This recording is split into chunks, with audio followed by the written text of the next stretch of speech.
The word aging often evokes the thoughts of retirement, death, immobility, losing one's memories, and so on. The thought of losing one's spouse and close friends are depressing thoughts that may lead to phobia. There is actually a term to it, geraskophobia.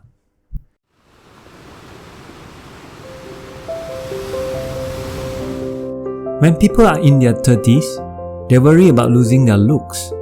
In their 50s, they worry about losing capacities. By their 70s, people worry about losing everything: control, relationships, and their very lives. Most severely is the loss of purpose and loss of hope. Have you ever heard the elderly say this? "I am just waiting to die." There is a saying, aging is losing everything you love, one thing at a time. I once had a hard time watching a close elder friend's health slowly decline. Through no fault of him, his health gradually declined until he became a cripple and eventually passed away. Yes, that is the nuance of life, and one that no one can escape. We live within a culture that worships youth and often dismisses what the elderly has to offer. Cultural narratives about getting older focus on the losses and rarely examine the gains. But a lot actually can be gained in aging.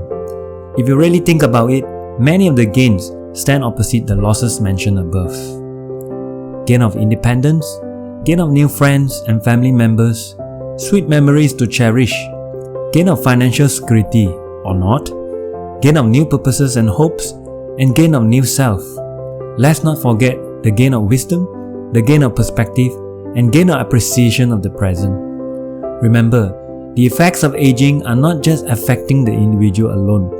Rather, their spouses and family members all inevitably will face hardship too if one does not maintain his or her health. The following 5 tips, I believe, play a big role in ensuring good health, happiness, and longevity. And the earlier we start it, the better prepared we will be. 1. Staying physically healthy. This is one of the most important things a person can do for someone they love. As we age, bone density reduces, cell degenerates, and muscles start atrophy. As such, to counter these effects, physical activity is a must. A moderate 30-minute activity a day, 5 days a week are important and not difficult to achieve. Brisk walking, gardening, jogging, cycling, or yoga are all good activities. The keywords here are: stay active. 2. Staying mentally healthy. This is just as important as the first one, as both are connected. Dementia, Alzheimer's disease, anxiety disorders are all scary terms, but unfortunately, they are real with aging. Pick up new skills, learn a new language, revisit an old hobby will all help to stimulate the brain and improve mental sharpness. Manage your stress levels, and getting enough sleep are equally important. The keywords here are: stay curious. 3. Healthy eating.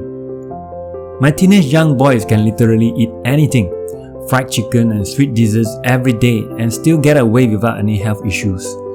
But as we age and along with it changes in our physiology, we must make some adjustments in our diet. It's quite simple actually. More leafy veggies and fruits, cut down on alcohol, sugary, and processed food. The keywords here are: eat in moderation. 4. Managing your finances. Without sufficient funds, it will be tough at any phases in our lives, more so when we are approaching retirement age. More often than not, the source of stress comes from money. So, start your financial planning early on in life, such as medical or life insurance, savings, and investments. In reality, one need not to have a lot of money to be grateful towards aging. Rather, it is about making adjustments and be realistic on expenditures. Just because you can afford it or it is on sales doesn't mean you should buy it. Focus instead on why you need to spend the money on this or that. And yes, it is never too early to make a will. Many will say, I'm still young, or I don't have much money anyway. Trust me, this is not for you, but for your family and their convenience when that unexpected day arrives. Every dollar counts. The keywords here are: Live within your means. 5. Living the moment. Like everyone else, no one can predict what will happen tomorrow, so make the most of each moment. If you come across any elderly who said, "I'm just waiting for my time to come," please tell them this quote by the Dalai Lama 14. There are only 2 days in a year that nothing can be done. One is called yesterday and the other is called tomorrow. So today is the right day to love, believe and mostly live. The keywords here are live for now. Be grateful and you will find joy in aging. Share your knowledge and skills with the younger ones because you don't want a library to go with you when the time comes. I would like to share the wisdom from Bill Whitted. He says, "Every minute someone leaves this world behind, we are all in the line without knowing it. We never know how many people are before us. We can't move to the back of the line. We can't step out of the line. We can't avoid the line, so while we wait in line, make moments count. Make priorities. Make the time. Make your gift known. Make a nobody feel like a somebody. Make your voice heard. Make the small things big. Make someone smile. Make the change. Make love. Make up. Make peace. Make sure to tell your people they are loved. Make sure to have no regrets. And finally, make sure you are ready."